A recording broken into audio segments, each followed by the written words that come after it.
Rich Walters is an amazing person. In this meeting, we talked about how to help yourself. He talks about hope, inspiration, and courage. If you want blank, you've got to give blank. If you want hope, you've got to give hope. If you want inspiration, you've got to give inspiration. He talks about that recipe. He talks about his experience waking up paralyzed and how he forced himself to push through. He says his arm was a worm, it was a shriveled worm. He says how medical people don't really understand the experience of being sick, and he hopes to impart some of that understanding to medical professionals. He talks about the importance of support systems. We discuss how, while conventional healthcare is great, it still has its limitations. I want you to listen and enjoy this interview. Very personal, personable, and just a pleasure to talk with Rich.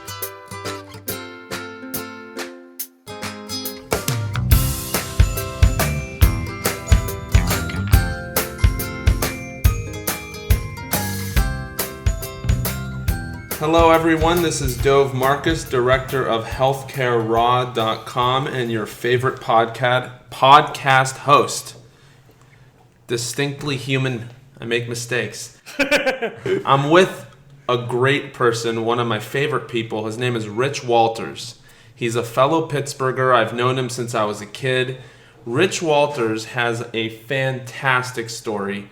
And it's this story that I want him to share with us, at least in part. So I'm with Rich, and Rich is going to tell us a little bit about his story. Rich survived a stroke, and we're gonna talk a little bit about that. Most importantly, the reason why I reached out to you, Rich, is because I know that you're a motivational person. That's kind of like Rich Motivation Walters, if I can give you a middle name. And so I want you to share some of that motivation with our listeners, with our patients, people who might be listening, who might be down in the dumps, who might be fighting an illness. I want you to elevate them. Okay. Well, thanks for having me on, Dov. And I am a motivational person. God gave me this gift of being able to inspire people. And I just have to work really hard to use the gift properly and to stay in that game. So the key to my book is hope, inspiration, and courage. And if you want hope, you got to give hope. If you want inspiration, you got to give inspiration. If you want courage, you got to give courage. And if you want love, you got to give love, and so on and so forth. You want forgiveness, you got to forgive other people. If you want gratitude, you got to extend gratitude out to other people. And the reason that I wrote this book was for those reasons. It's not just a matter of strokes. I mean, the book is about my stroke experience. But it's like any book where you're going through somebody who's conquering some kind of a personal battle, and you read it, and it gives you a lot of courage, inspiration, and hope. Many, many stories like that.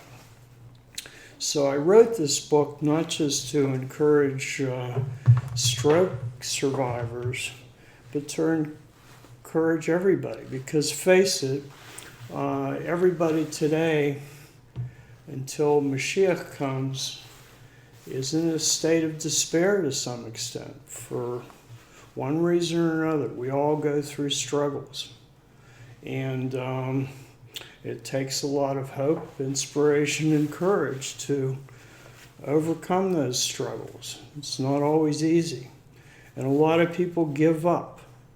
And when I had my stroke, I felt like giving up at one point for just a few minutes. And then I gave myself a pep talk. And I'm used to giving pep talks. And I was able to talk myself out of giving up. You see, I was laying there in bed, and I was unable to talk at all. And I was totally paralyzed on my right side, if you can imagine that. And my right arm popped out of my shoulder, and it was like a little worm. And my right hand was curled up. It looked like a monster hand. It was all filled with purple and pus. And I couldn't do anything. Can you imagine? You're just laying there like a broccoli vegetable. Broccoli vegetable. Like a broccoli vegetable, all twisted up. And you can't do anything. And a lot of people, they're in some kind of situation in life, and they're sort of like a broccoli vegetable. And they feel like totally defeated, and they feel like giving up or even committing suicide. And we have to have hope, inspiration, and courage to be able to keep moving forward. Like Rocky says, he said this to his son. He said, life is going to punch you so hard in the gut. He said, it's not how hard you can punch, it's how hard you can get punched and keep moving forward. And in life, we get sucker punched in the gut. And some people give up, whatever the situation might be. And the key to recovering from a stroke or surviving the Holocaust or whatever the situation is, we can't give up. We have to keep moving forward. After we get sucker punched in the gut, we got to be able to stand up and keep moving forward. So I also wrote this book because I wanted people to be able to vicariously experience what it's like. The medical people really don't understand it. They really don't. You mean they don't understand the struggle or the They don't experience understand the experience, most of them. Yeah, that's something that I talk about in other places. They really don't. So I wrote this book. I was hoping that it would give the medical people also a better understanding. I belong to this very large stroke survivor support group on Facebook. And it's really interesting, how there's just sort of this camaraderie because everybody kind of understands what it's like. Even though each person's experience is very different, we all can relate as stroke survivors to that experience. You've found a common experience, a common struggle that you've survived, and that a lot of those people are still trying to survive. Yeah, and some of them are doing real well, and some of them are really, it's a very, I would not want to be in their situation. Right. Much worse than I was in. Right. The other advantage that I had was I had a very loving family, loving friends, and a loving community, which makes a huge difference. A lot of these people are just all alone, and or their caretakers and family left them. They couldn't deal with them. So yeah, I was just very, very fortunate, Baruch Hashem, that I had a lot of things in my favor, and also my experience as a personal trainer and a bodybuilder and running and all these experiences, and my knowledge of how to rehabilitate myself. Mm-hmm. All those things really help, but a lot of people out there, or I would say most people out there, don't have that background, so they don't know what to do, and they're totally relying on the rehabilitation people to do it for them, or their caretakers, and they just don't know what to do.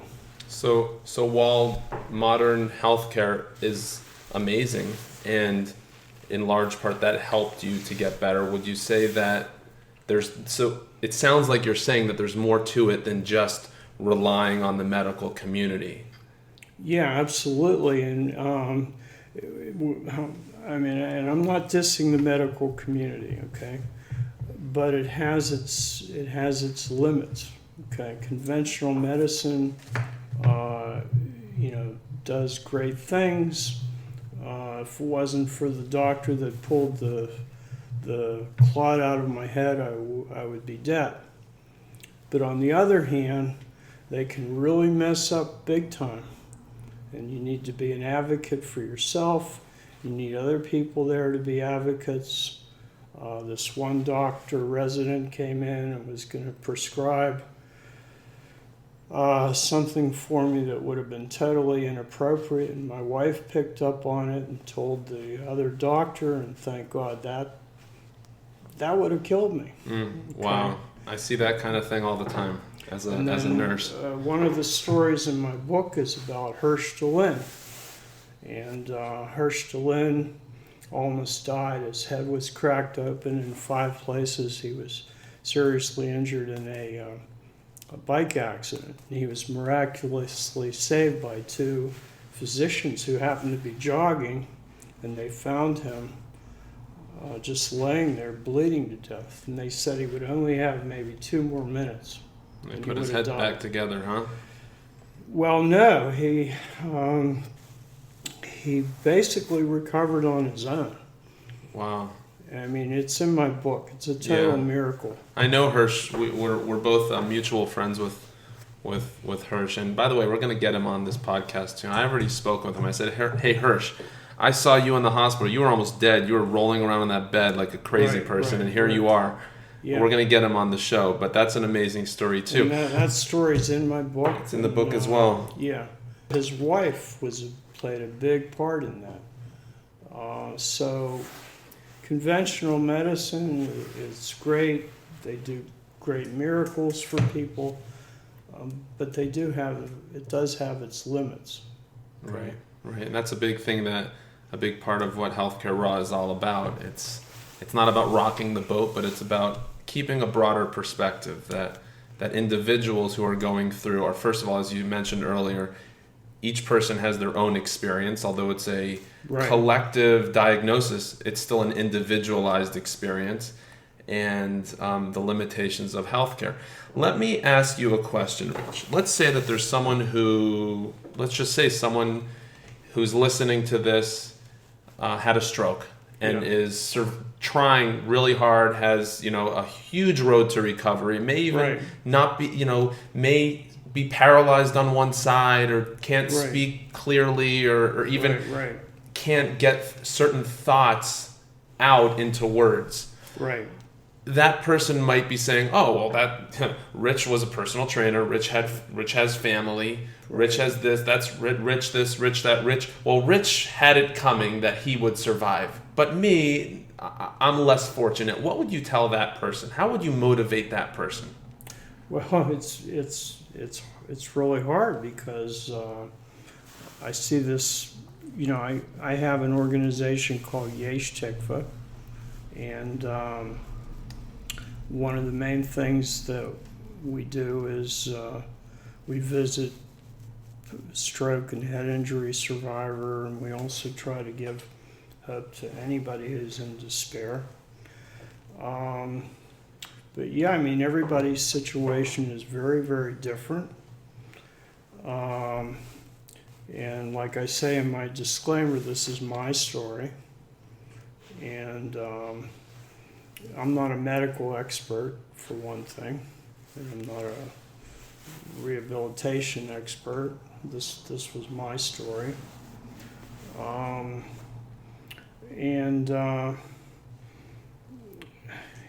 There's no cookbook recipe for everybody. I think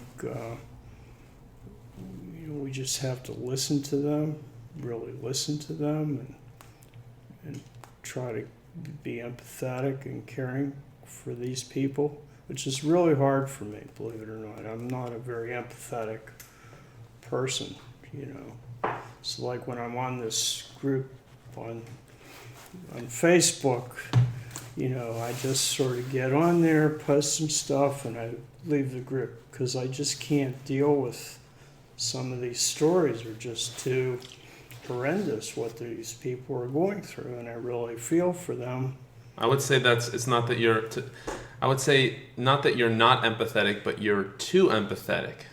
Maybe. Okay, I'm bringing it around full circle, but I understand and I get that. I'm kind of like that when I see someone who's in pain in my work. Sometimes I have to deal with someone who's I understand. Up to a certain point, I just can't deal with it. Right.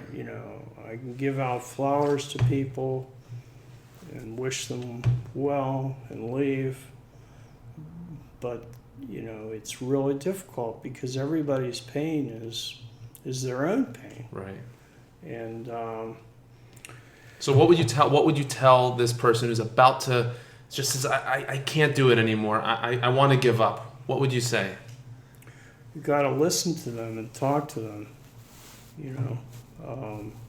because that's how they're feeling. Uh-huh. And that's what they're going through. So the first step is listening. Me telling somebody in that situation, come on, get over it, just get over it and fight it through and don't give up. Well, that's not going to work. They're depressed. They might be on the verge of suicide. They have given up. And I think the only thing you can do, it takes a lot of strength and courage to do this, is just really sit with them. And, what they need is somebody to just sit there and listen to them and be with them and hold their hand. Mm-hmm. And, tell them it's going to be okay. And at some point, hopefully, they're going to start to feel a little bit better. And the strength has to come from within them. You can give them all the speeches and rah-rahs and whatever, but the strength has to come from within them, and they just need somebody there to listen to them, or maybe not even talk to them, just listen. Sort of like when somebody's sitting Shiva. Mm-hmm. When somebody's first sitting Shiva. And just for our listeners, Shiva is in the Jewish world the 7 days of mourning after someone passes away. So the mourner sitting Shiva. Right, and you would know better, but I think it's unfortunately I had to go through this with. I'm an orphan. Both of my parents are deceased, so. Even though I'm almost 65, I'm still an orphan.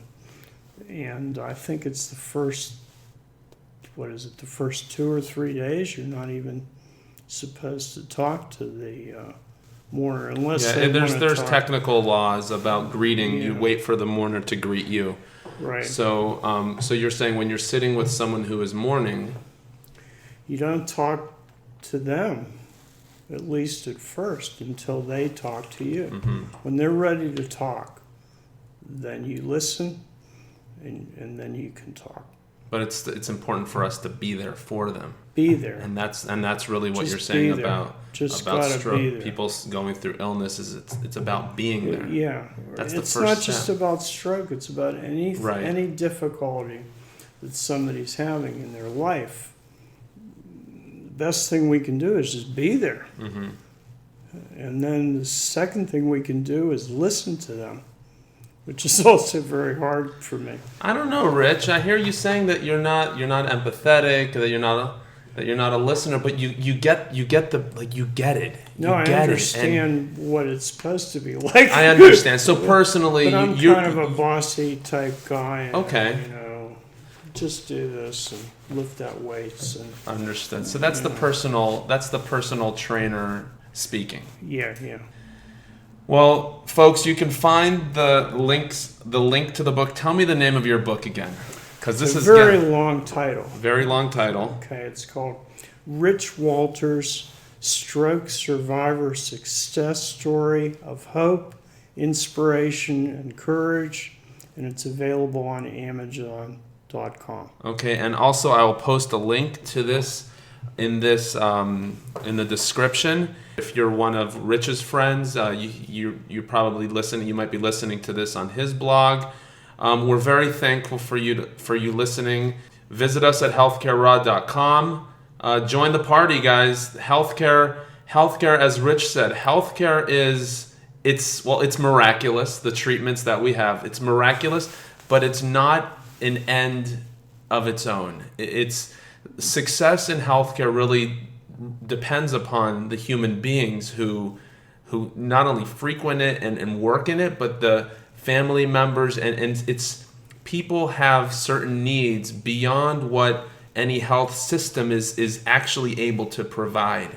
And it is our goal at Healthcare Raw to really bring that out and bring to awareness. Can I say one more thing? You can say whatever you want, Rich. It's a partnership between the patient and God, and then the family, the medical community.